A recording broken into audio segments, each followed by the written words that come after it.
해에 서서 하늘 군대를 지휘하는 군대 장관이신 그분이 이제 한 천사라고 표현되어 나왔고, 그분이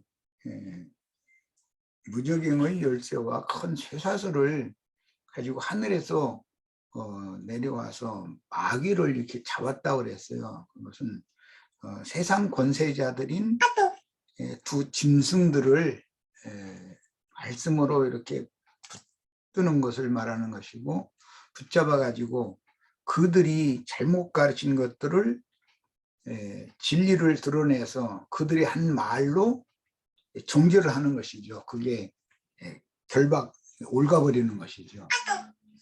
그런 상징이었다는 것을 말씀을 드리면서 마태복음 12장에서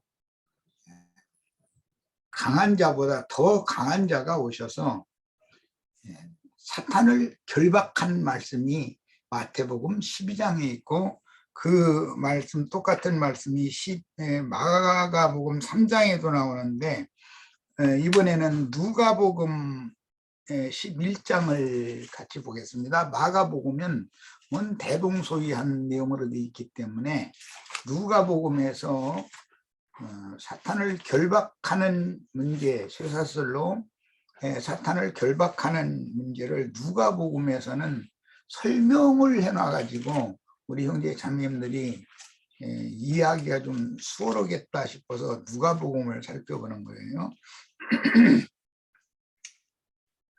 자, 11장 14절부터 봅니다. 누가복음 11장 14절부터입니다. 예수께서 한 말 못하게 하는 귀신을 쫓아내시니 귀신이라 하매 말 못하는 사람이 말하는지라. 이제 이게 긴장한 싸움이죠.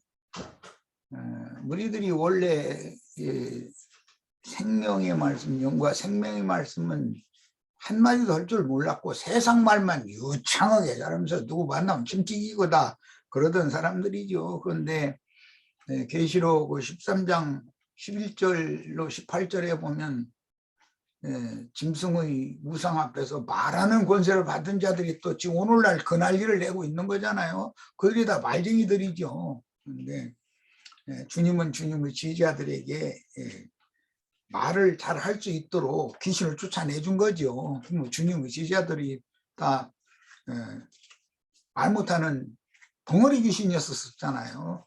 귀신들이 있었잖아요. 그런데 이제 사람들을 만나면 막 말하고 싶어서 이제 막 또 막 속에서 막 불같이 끓어올라서 견디기가 어렵죠. 절제하기가 더 어렵죠. 오히려 지금은. 무리들이 놀랍게 여겼으나 그 중에 더러는 말하기를 그가 귀신의 왕 바알세불을 힘입어 귀신을 쫓아낸다 하고, 또 더러는 예수를 시험하여 하늘로부터 오는 표적을 구하니 예수께서 그들의 생각을 하시고 이르시되 스스로 분쟁하는 나라마다 황폐하여지며 스스로 분쟁하는 집은 무너지느니라. 너희 말이 내가 바알세불을 힘입어 귀신을 쫓아낸다 하니 만일 사탄이 스스로 분쟁하면 그의 나라가 어떻게 서겠느냐. 내가 바알세불을 힘입어 귀신을 쫓아내면 너희 아들들은 누구를 힘입어 쫓아내느냐. 그러므로 그들이 너희 재판관이 되리라. 그러나 내가 만일, 자 여기 이제 줄쳐놨습니다. 하나님의 손을 힘입어, 마태복음 마가복음에는 하나님의 성령을 힘입어 이렇게 표현했죠. 그런데 여기서는 하나님의 손을 힘입어 귀신을 쫓아낸다면 하나님의 나라가 이미 너에게 임하였느니라. 강한 자가 무장을 하고, 지금 기독교계 지도자들이나 세상교계 바다 짐승들 다 나름대로 이런 교리로 무장이 단단하게 돼 있죠. 자기 집을 지킬 때에는 그 소유가 안전하되 더 강한 자가 와서, 예수님 더 강한 자죠. 사탄보다도. 그를 여기에는 결박한다고 표현하지 않고 굴복시킬 때는 이라고 설명했어요. 결박한다라는 용어가 굴복시키는 거다. 말로 굴복시키는 걸 의미한다 이 말이에요. 그러니까 성경을 이렇게 전체를 관주를 찾아가면서 대조해 가면서도 꼭 읽으셔야 돼. 그럼 그건 쇠사슬로 사탄을 잡아서 결박한다는 말은 주의 성령께서 가르쳐 주시는 말씀으로 상대를 굴복시키는 걸 의미하는구나 라는 것이 성경 자체가 해석이 이렇게 돼 있죠. 다 이해하셨어요? 지금 내가 무슨 얘기하는지 아시겠어요? 사탄을 결박하는 것은 사탄의 사자들을 굴복시키는 거다. 이 말쟁이들을 굴복시키는 거다 이 말이에요. 그래서 더 강한 자가 와서 그를 굴복시킬 때에는 그가 믿던 무장을 빼앗고, 그가 믿던 무장이 뭐죠? 조직이나 교리잖아요. 유대교의 교리. 그의 재물을 나누느니라. 그의 재물이 뭐예요? 그들이 붙잡고 있는 불쌍한 영혼들이다 이게요. 옥에 가둬놔두고 자기 종 삼는 자들이에요. 나와 함께 하지 아니하는 자는 나를 반대하는 자요. 그러니까 수많은 무리를 모아서 몇십만 명이 뭐 모이고 몇만 명이 뭐 다 그러지만 사실은 그들은 주님을 반대하는 자들이고, 나와 함께 모으지 않는 자는 해치는 자이라 흩는 자다. 이게 이제 에스겔서에서 이게 인용하는 말인데, 뿔로 받아가지고 다 해쳐버린다 그랬어요. 목장 밖으로 막 뿔로 받아서 쫓아낸다는 거예요. 더러운 귀신이 사람에게서 나갔을 때 물 없는 곳으로 다니며 쉬기를 구하되 얻지 못하고, 더러운 귀신은 그러니까 물이 많은 곳에 가야 쉰다 이 말이죠. 요한이 침례한 물이 많은 곳은 어디예요? 에논이라는 곳이에요. 에논은 사해에 가까운 사해 근교를 말하는 거예요. 저 갈릴리 바다는 생명수 맑은 물이 갈릴리 바다를 이루고 있죠. 그것이 흘러 하수물이 되어서 마지막 단계 바로 직전이 사해 바다 바로 직전이 에논이라는 것이에요. 그런데 그곳은 특징이 뭐죠? 물이 많은 곳이라는 뜻이에요. 에논이라는 말 자체가 물이 많은 곳이라는 뜻이에요. 그 물이 마지막으로 사해로 흘러 들어가죠. 그건 죽음의 바다단 말이에요. 이 팔레스타인 땅의 지리를 가지고도 말씀하시는 그 하나님의 말씀에 대해서 잘 기후, 풍토, 지리, 뭐 산물 여러 가지가 다 복음과 관계가 있다는 걸 꼭 이제 많이 이제 추구를 해야 돼. 물 없는 곳으로 다니며 쉬기를 구하나 이 일곱 귀신은 물이 없는 곳에서는 쉴 수가 없다는 거예요. 그런데 큰 음녀인 큰 성 바벨론은 많은 물 위에 앉아 있죠. 그러니까 그게 귀신의 집이라는 말은 탕통하는 얘기죠. 귀신들은 물이 없는 곳에 쉴 수가 있다 없다? 물이 많은 곳에나 귀신이 거기 집을 짓고 있는 거예요. 그래서 이런 성경의 진리를 알면 요한이 하숫물 애굽의 에논에서 물로 침례를 했는데, 이 문제와 예수님이 제자들을 통해서 침례하게 한 유대 광야로 들어가서 거기 네게브라고 그래요. 거기 물이 없는 간조한 땅이에요. 물이 없는 곳에 가서 사람이 살려면 브엘세바 우물 생수의 물이 나오는 곳을 파야 되잖아요. 유대 광야로 가서 제자들을 통해서 또 침례를 했다 했어요. 예수님이. 에노는 그런데 요한이 거기서 침례를 하는 거예요. 그런데 말씀에 뭐라고 돼 있죠? 아직 요한이 잡혀서 감옥에 갇히지 않았기 때문이라는 거예요.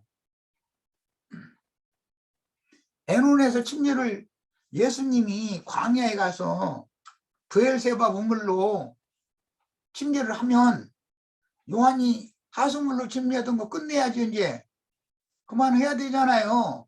그런데 예수님이 제자들을 통해서 침례를 하고 있는데 요한이 끝까지 침례를 계속 또 하는 거예요. 그러니까 사건이 벌어져 가지고 감옥에 끌려가가지고 갇혔다 가서 이렇게 돼버렸잖아요. 그가 죽지 않으면 예수님이 이스라엘에게 드러날 수가 없으니까 죽어야 되는 거예요. 이런 이치를 우리 정확하게 알고 계셔야 돼. 주님이 제자들을 통해서 주시는 심리라는 것은 세상에 대하여, 죄에 대하여, 율법 저주에 대하여 메마른 땅과 같은 유대 광야지만 주님께서는 생수의 물이 나게, 거기가 브엘세바라는 곳이요. 아브라함, 이삭, 야곱의 기업이 거기죠. 브엘세바. 거기에서 주님께서 제자들을 통해서 주시는 침례는 물속에 잠그는 그런 육적인 침례가 아니라 그 생수의 물을 값없이 마시게 해가지고 속을 깨끗하게 정결하게 하는 결례를 실제로 행하는 거예요. 껍데기만 날마다 닦으면 침례 100번 받으면 100번 깨끗해져요? 오늘날은 뭐 모든 각 가정마다 다 침례탕 하나씩은 다 목욕탕은 다 있잖아요.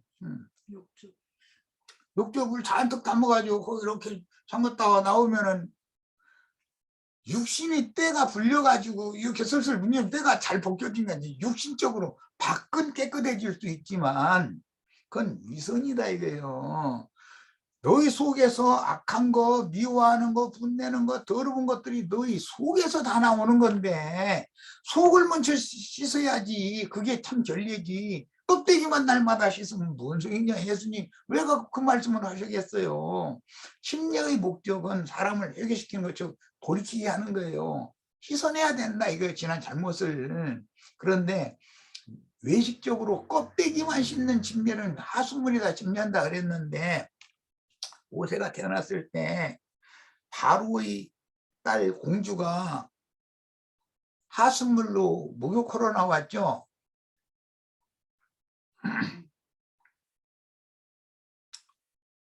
이세벨이 아합이 죽었을 때 그 피를 닦은 연못은 창기들의 목욕하는 목욕탕이라고 그랬어요. 야, 지금 내가 왜 이런 얘기를 이렇게 중요하게 여기는지를 잘 생각을 해보셔야 돼. 기독교 계의 어떤 성당이나 예배당에 가서 목욕으로 지금 가는 거 아니에요. 그런데 그것은 병을 오히려 나한테 옮아 오라고 병 걸리고 싶어서 가는 거예요. 거기 목욕으로. 하수물 목욕하면은 병이 올지 병이 씻어질 수가 있겠어요? 그래서 요한의 제자들과 주님의 제자들이 결례에 대해서 이 세례를 주는 거에 대해서 요한은 에논에서 세례를 주고 예수님은 광야로 제자들 데리고 가서 거기서 세례를 주니까 사람들이 예수님이 세례 주는 곳 광야로 다 막 가는 거예요. 브엘세바 물 마시러 가는 거지 값없이. 그러니까는 요한의 제자들이 우리 손님 다 뺏어가네 이런 거지. 그래가지고 어떤 것이 진짜 결례냐를 가지고 결례에 대해 다툼을 일으켰다는 거예요.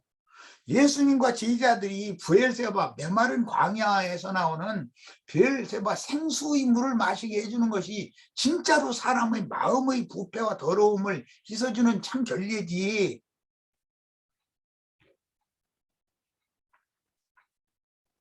사해 근교의 에논의 하수물로 침수시켰다가 하는 것이 그게 진짜 결례냐 이 말이에요. 지금 이게 얼마나 중요한 얘기예요.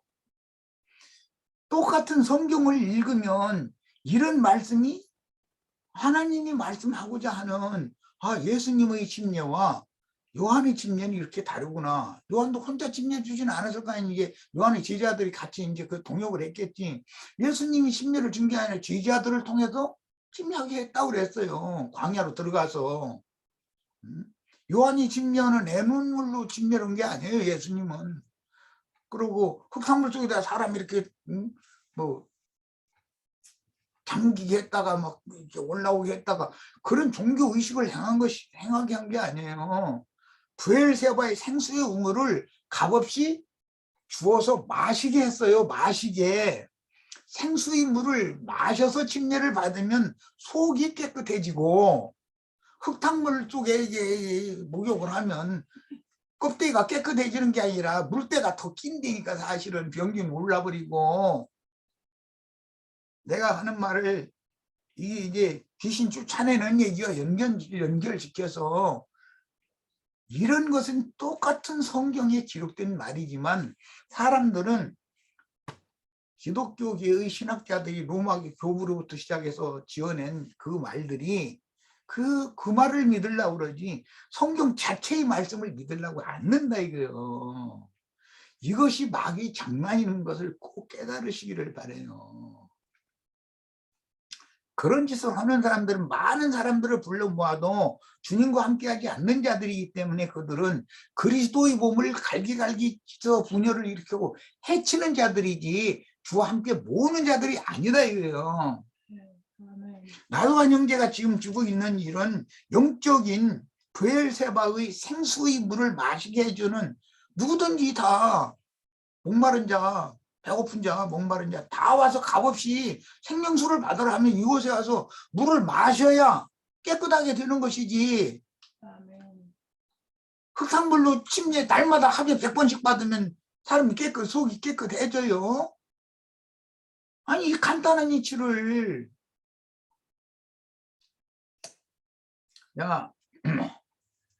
내가 이제 왜 세례와 연결시켰는지도 이제 읽어볼 거예요. 더러운 귀신이 사람에게서 나갔을 때 물 없는 곳으로 다니며 시기를 구하되 얻지 못하고, 그러니까 물이 많은 곳으로 가야 귀신들이 득식을 할 수 있죠. 가서 보니 그 집이 청소되고 수리되었거늘 그 사람 속에서 7 귀신 쫓아내버렸으니까 청소되고 수리가 됐어요.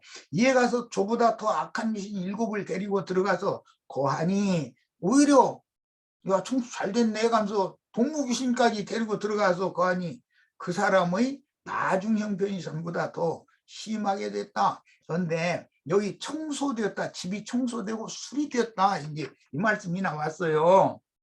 자, 집을 청소하고 수리를 하려면 귀신을 쫓아내야죠. 침례라는 건 무엇이 목적이에요? 회개시키는 게 목적이죠. 생수의 물을 마시게 해야 청소가 되고 수리가 되는 것이지. 하수물 속에다가 물을 사람 징긋다 내놨다 하루에 1000번을 해도 사람의 속이 깨끗하게 되는, 청소되고 수리되는 건 아니다 이 말이에요. 근데 지금 내가 뭔 말하는지 아시겠죠? 하나님의 말씀을 사람의 그 관념이나 세상 교계의 조직신학 교리에 근거해서 하나님의 말씀을 그냥 나 안다 생각하고 이런 식으로 오면 그게 관념이 생기는 거잖아요. 그것이 그 사람을 주님과 관계를 단절시키는 수건이 된다, 수건이. 나는 이 수건을 자꾸 벗겨주는 사람이고 막 수건을 또 두껍게 막 씌우는 사람이 있고, 그건 이게 영적 건정은 안 할 수가 없는 문제잖아요. 자, 지금 누가복음에서 내가 일부러 읽은 거는 사탄을 결박한다 마태 마가는 이렇게 변했는데 누가는 더 강한 자가 와서 그를 사탄을 굴복시킨다고 말씀을 했어요. 그러니까 결박하는 것은 말로 대적하는 자를 굴복시키는 것을 의미한다 이 말이에요. 성경으로 성경을 해석하는 것이 가장 정확한 해석이에요. 우리 형제 자매님들 이런 능력과 권위가 이로부터 다 부어져서 어디를 가든 어떤 사람을 만나든 다 성령을 힘입어서 진리를 잘 조리게 잘 증거해가지고 상대방을, 원수를 굴복시킬 수 있기를 바라요. 그것이 쇠사슬로 사탄을 결박해서 가둬놓는 것이다 이거예요. 자기 옳은 관점을 끝내 회개하고 돌이키지 않으면 자기 스스로의 결박이 돼가지고 자기 스스로의 감옥에 갇히는 거죠. 남편과 아내가 왜 싸워요? 다 나름으로 자기 안에 자기 스스로 갇혀가지고 자기가 너무 울고 상대방이 들렸으니까 싸우는 거예요. 조금 둘 중에 하나가 좀 되도록이면 이제 하긴 여자고 열으라고 하면 그게 힘들지. 남편은 남자니까 아이고 그럴 수도 있지. 여자니까 뭐 주님이 저런 사람 만나서 이게 결혼해서 또 자식들 이렇게 낳게 하고 한 것도 하나님이 바보가 아니고 나보다 훨씬 지혜로운 우주의 주인인데 어련히 알아서 했으리 이렇게 생각하고, 이거 좀 자신이 먼저 열어야 상대방도 열지.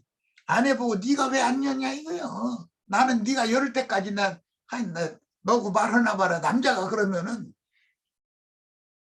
그건 뭐 저기서 조정 가는 수밖에 없는 거지 뭐.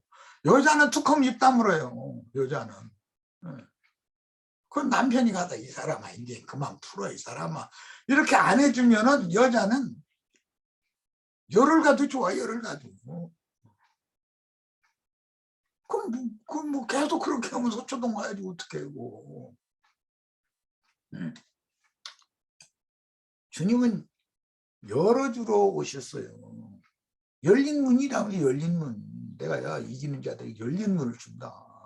그건 무슨 뜻이에요? 생각이 영의 생각으로 열려 있어야 된단 말이에요. 그러면 하나님이 모든 말씀을 성경을 해석하는 것을 그 루트를 잘 찾아갈 수 있도록 틀림없게 인도를 해주신다니까. 예. 자, 이제 계시록 말씀 본문으로 다시 돌아갑니다. 결박하는 것은 대적자를 굴복시키는 거예요. 이건 성경이 이렇게 해석을 해놨어요. 예.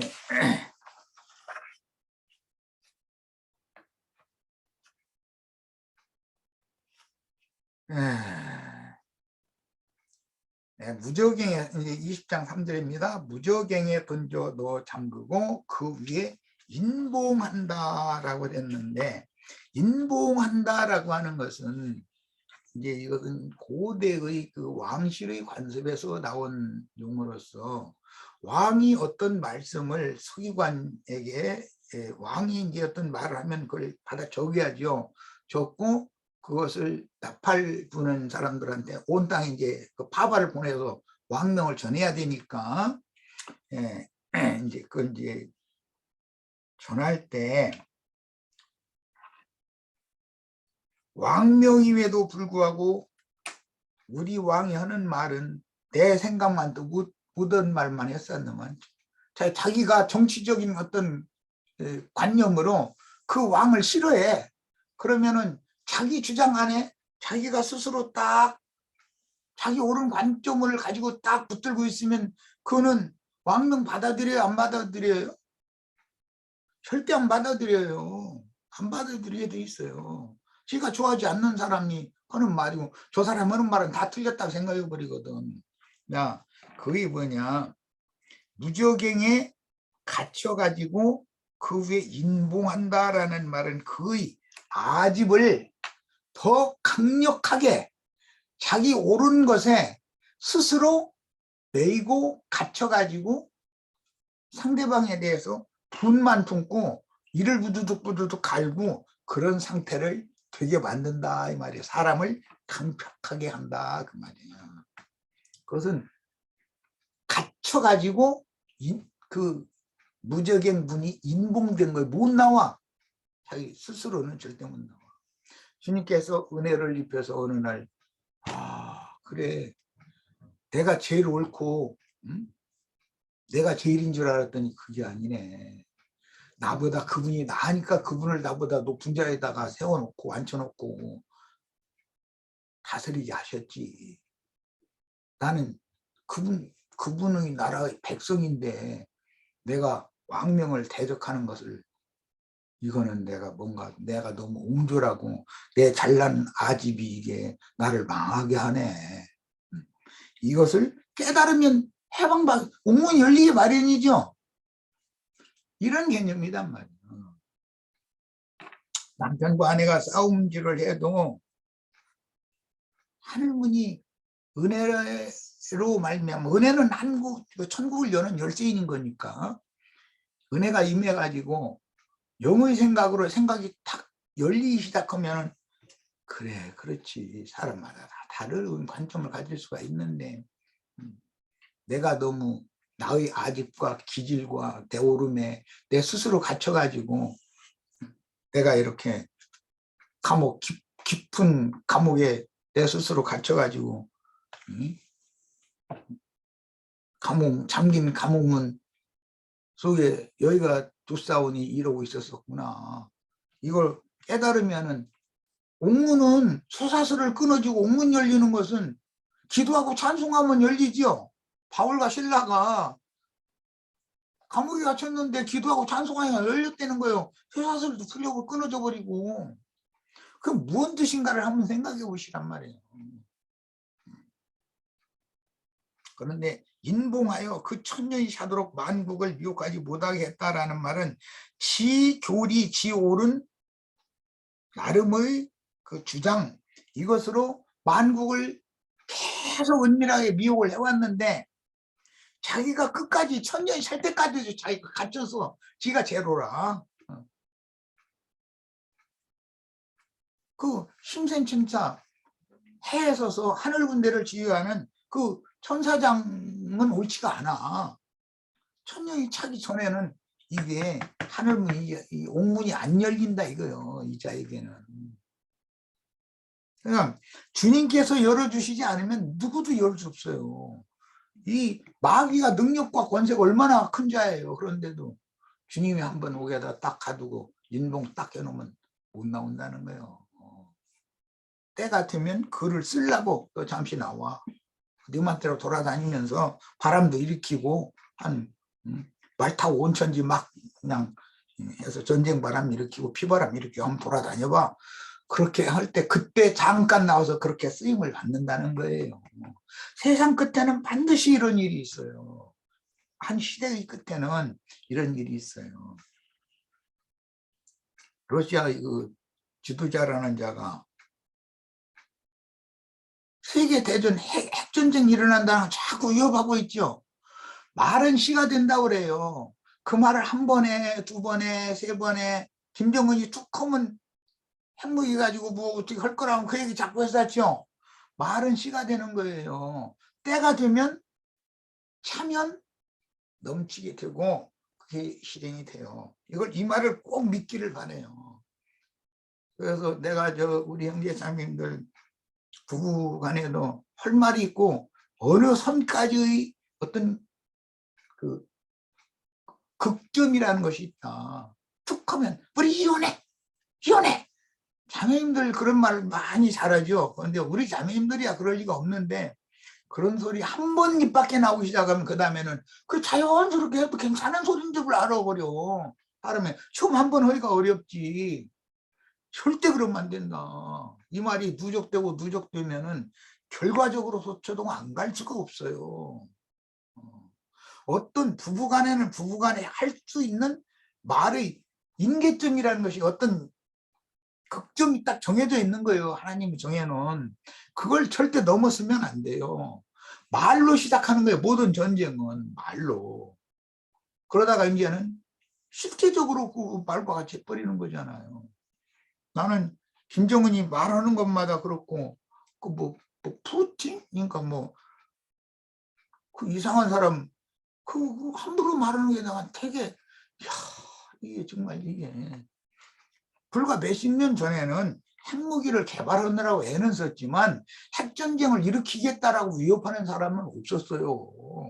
상대방이 우리를 공격하면 우리는 이걸로 방어를 하겠다라는 뜻으로 얘기를 했지. 이제 그런데 지금은 핵무기로 공격하겠다는 말을 공공연히 하잖아요. 시대가 어떻게 바꿔지는지를 감잡으라고 얘기를 하는 거예요. 그 후에는 반드시 잠깐 놓이리라. 잠깐 놓이는 것은 한 시대의 종교를 위해서 세상에 악한 바람을 일으키게 하는데 쓰임을 받는 거예요. 이게 불바람, 피바람 일으키고 다니게 하는 거죠. 또 내가 보좌들을 보니 거기 앉은 자들이 있어 심판하는 권세를 받았더라. 이건 이제 심판이라고 그랬는데 판단, 분별 그런 뜻이에요. 이 말씀은 뭐 우리 형제 자매님들은 잘 아시겠죠. 마태복음 25장 31절로 46절. 내가 긴 설명 없어도 그냥 찾아서 읽겠습니다. 마태복음 25장 다 펴니다.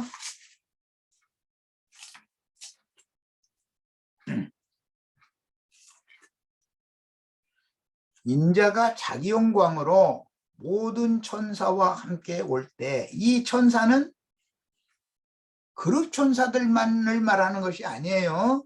그룹 천사들의 수종을 받는 치천사들을 함께 오는 거예요. 이 천사들과 함께 오는 것은 데살로니가서에서는 그분의 성도들과 함께 온다 이렇게 표현했죠. 주 안에서 자는 성도들을 깨워가지고 같이 온다고 돼 있잖아요. 야, 그러면 사람인데 천사가 된 모습이니까 이게 치천사들이다 이거예요. 불꽃 천사들이다가요. 야, 모든 천사와 함께 올 때에 이것은 오는 새 세상으로 온다 이 말이에요. 이때 당시는 오순절을 말한 것이지만 지금 우리는 이스라엘 12지파의 인을 치러 오순절이 더 두 번째 실현되는 때를 지금 이 말씀이 이제 반복 적용되는 거예요. 천사와 함께 모든 천사와 함께 올 때 자기 영광의 보좌에 앉으리니 그랬어요. 영광의 보좌라는 것은 하나님의 보좌 우편 하늘은 나의 보좌요 이미 이렇게 돼 있죠. 형제 자매님들의 영은 주님의 영 안에, 주님의 영은 형제 자매님들의 영 안에 연합되어 있으면 하나님의 보좌 우편에 앉아 있는 거예요. 지금 하늘에 앉아졌어요. 이것은 오늘은 그냥 넘어갈 거예요. 그러나 이제 기독교계 사람들 전도하다가 내가 답답하니까 아니 창공 하늘 어디로 간다고 자꾸 그랬어서 이제 심지어 워치만니 형제님도 막 북극성 어디로 막 가가지고 거기서 뭐 누구고 만나서 뭐 교제의 그 춤을 뭐 추는 거 보고 뭐라고 하던데 그런다 해서 그러길래 아니 거기 가면 추워서 얼어 죽을 텐데 그거 몰라 거기 가려고 그러느냐고. 북극이라며. 북극은 얼마나 춥대. 그랬더니 거기 막 거기 가면은 춥지도 않대. 막 그러고 아니 춥지도 않으면 어떻게 얼음에서 뭐 스케이트 타면서 뭐 춘천 때문에 막 응? 그러느냐고 뭐 이제 이 생각들이 너무 뭐라고 말할까 고루하지 않냐 이거예요. 영광의 보좌라는 것은 예수님의 양심을 말하는 거예요. 예수님의 영이 하나님의 영광 보좌지 거기가 참 하늘이지. 우리 형제 자매님들의 그 온전케 된 의인의 영들이 예수님의 영 안에 완전히 연합돼서 함께 있게 되는 상태, 이걸 말한 거예요. 모든 민족을 그 앞에 모으고, 모든 민족을 그 앞에 모으는 이야기는 그 오순절 때 모든 민족들이 예루살렘에 모아졌었죠.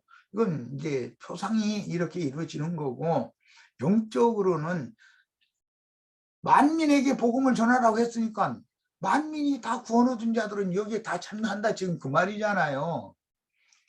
목자가 양과 염소를 분별하는 것 같이 하여 양은 그 오른편에 염소는 왼편에 두리라.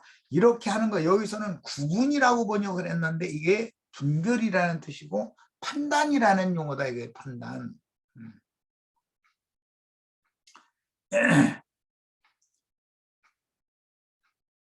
그때 임금이 보좌에 여럿이 앉으려면 천사들과 함께 앉으려면 예수님의 보좌만 있는 게 아니라 많은 보좌들이 있어야 되는 거잖아요. 주님의 보좌 주위에 이렇게 많은 보좌들이 있어야죠. 계시록 4장에 보면 그런 내용이 이제 잘 그림이 그려져 있지. 양은 그 오른편에 염소는 왼편에 두리라. 그때 임금이 그 오른편에 있는 자들에게 이르시되 내 아버지께 복 받을 자들이요. 오른편에 있는 자들 보고는 말이에요. 오른편으로 판단받은 자들, 나와 창세로부터 너희를 위하여 예비된 나라를 상속받으라. 이게 창세로부터 예비된 나라라는 것이 있고 창세 전부터 예정된 자들을 위한 나라라는 것이 있어요.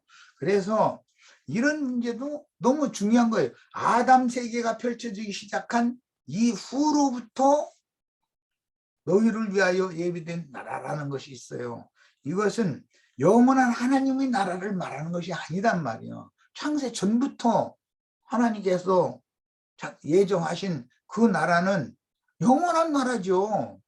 그러나 창세로부터 예비한 나라라는 것은 현대의 교회 시대와 오는 새 시대인 그 천년이 찰 때까지만의 주와 그 그리스도의 나라, 그 하나님의 경륜 가운데서는 두 단계의 나라를 염두에 두는 말이다 이 말이에요. 그리고 이제 그 천년이 찬 다음에 영원한 하나님의 나라가 되면 어린 양이 이제 아내가 돼가지고 세세토록 왕노릇 하는, 세세토록 왕노릇 하는 문제와 그 천년이 찰 때까지만 왕노릇 하는 문제는 계시록에 명확하게 구분이 되어 있습니다. 오늘 우리는 정결한 처녀로 시집갈 것을 준비하는 중에 있으나 시집을 가면 즉 온전케 된 의인의 영으로 시천사로 주님의 데려가심을 받아서 흰 구름 위에 앉아서 땅의 익은 곡식을 거두시는 그분께 주수가 되어져 가면 어린 양의 신부가 되는 거예요. 신부는 그 천년이 찰 때까지만 신부인 것이지 그 천년이 찬 이후로 영원한 세계에 들어가면 아내라고 그러지 신부라고 하지 않는다. 지금은 이 육신의 장막을 입고 교회 생활을 하는 중이기 때문에 교회는 열 처녀로 비유를 해요. 그런데 열 처녀 중에 5처녀만 금기름을 준비한 5처녀만 시집을 갈 수 있다라고 돼 있어요. 이게 마태복음 25장에 이미 앞에 열 처녀의 비유가 나와 있었었죠. 자, 이런 하나님의 경륜을 이해해야 돼요. 자, 그들이 내가 죽일 때 너희가 먹을 것을 주었고 목마를 때 마시게 하였다 그랬는데 예수님이 배고팠어. 그럴 때 먹을 것을 주었어. 예수님한테 먹을 거 준 이야기가 누가복음 4장에 나오죠. 부활하시던 날 저녁에 지지자들이 모임에 와가지고 너희 중에 뭐 먹을 것 좀 없냐 그랬어요. 그러니까 지지자들이 생선 한 토막과 꿀송이 한 조각을 예수님한테 드렸더니 그거 받아 잡수셨다고 그랬어요. 예수님이 세상에 오셨을 때 사마리아 여자에게 대화를 나누고 있는데 때가 돼가지고 제자들은 예수님 육신이니까 육신 음식도 잡수셔야 되잖아. 그런데 들판에서는 음식을 구할 수 없으니까 마을로 내려가서 예수님 잡수실 음식 사가지고 왔어요. 왔는데 뭐 음식이 뜨거워서 나 이미 먹었는데 그런 거예요. 그러니까 아니 누가 우리보다 먼저 예수님한테 먹을 음식을 갖다 드렸는고. 그런데 나는 너희가 알지보다는 먹을 음식이 따로 있어 이랬어요. 그러니까 먹는다라고 할 때도 육신의 음식만 생각하지 말고 하나님의 입으로 나오는 모든 말씀을 먹어야 사는 속사람이 또 있다. 겉사람만의 음식만을 생각하면 안 된다. 마시는 것도 마찬가지예요. 목마를 때 마시게 하였다. 사마리아 여자를 예수님이 마셨는데 사람을 마신 건 아니잖아요. 그 여자가 깨닫고 물동이 집어 던지고 마을로 내려가서 전도하러 간 그 여자의 영을 마신 거지. 영을. 예수님은 그 여자는 예수님의 영을 이미 마셨고 예수님의 입으로 나오는 말씀을 미리 먹었기 때문에 사람 확 변해가지고 물동이고 뭐가 다 집어 던져버리고 이 물길로 올 필요가 없으니까 이제 물동이가 뭐가 필요해. 그래가지고 그 질그릇 물동이 깨 부셔버리고서는 내려가서 전도자가 됐다는 거잖아요. 이런 말씀들의 의미가 성경에 이렇게 함축되어 있는 거죠. 목마를 때 마시게 하였고 나그네 되었을 때 영접하였고 예수님이 이 세상에 오셔서 3년 반 동안 사역을 하시는 건 나그네 되었을 때잖아요. 그때 영접을 한 거지. 헐벗었을 때 옷을 입혔고, 예수님이 입을 것이 없어서 헐벗었다라고 하는 것은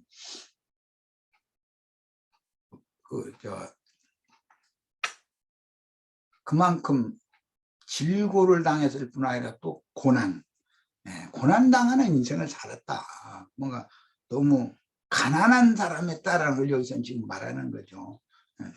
옷을 입혔고, 이게 뭐 이것은 그 누가복음 몇 장이든가 지금 생각이 빨리 안 나는데, 갈릴리에서부터 그 여자들이 예수님의 십자가까지 쭉 따라오면서 자기들의 것으로 주님과 제자들을 공개를 했다고 그랬어요.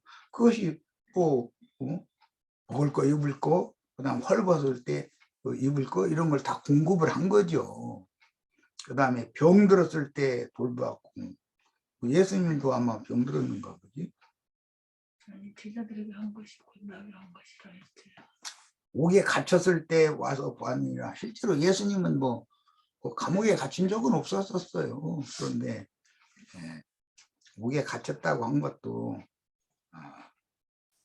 율법과 선지자의 때에 유대교의 종교 체제 속으로 와서 유대교의 종교 체제에 있는 자들을 해방시키러 왔으니까, 율법의 수종자로 왔으니까 하신 말씀이고,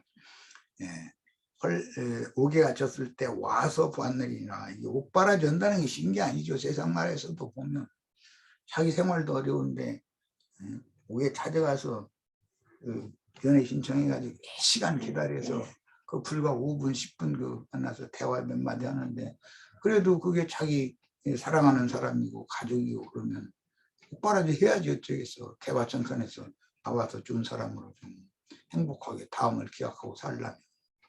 이에 의인들이 대답하여 이르되, 오른편 양들이 의인들이죠. 그러니까 이제 의인들을 분별된 자들이죠. 주여, 우리가 어느 때 주께서 줄이신 것을 보고 음식을 대접하였으며 목마르신 것을 보고 마시게 하였나이까? 어느 때 나그네 되신 것을 보고 영접하였으며 헐벗으신 것을 보고 옷 입혔나이까? 어느 때에 병드신 것이나 옥에 갇히신 것을 보고 가서 배웠나이까 하리니, 임금이 대답하여 이르시되, 내가 진실로 너희에게 이르노니 너희가 여기 내 형제 중에 보좌들이 영광의 보좌에 천사들이 함께 앉았다고 시작이 됐는데, 그들이 다 주님의 형제들이죠. 이게 얼마나 중요한 말인지를 잘 생각하셔야 돼요.